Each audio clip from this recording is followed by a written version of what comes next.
Hi everyone! Today I will tell you how I made a mini racing car using just a spark plug and some simple DIY materials. First of all, I took an old spark plug, cleaned it thoroughly. Then I attached it to a small metal or plastic body to make a base with lightweight wheels.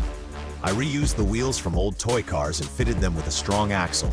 I used metallic paint and stickers to give the body a sporty look. After fitting everything tight, I tested this mini racing car with push motion, and it runs super smooth.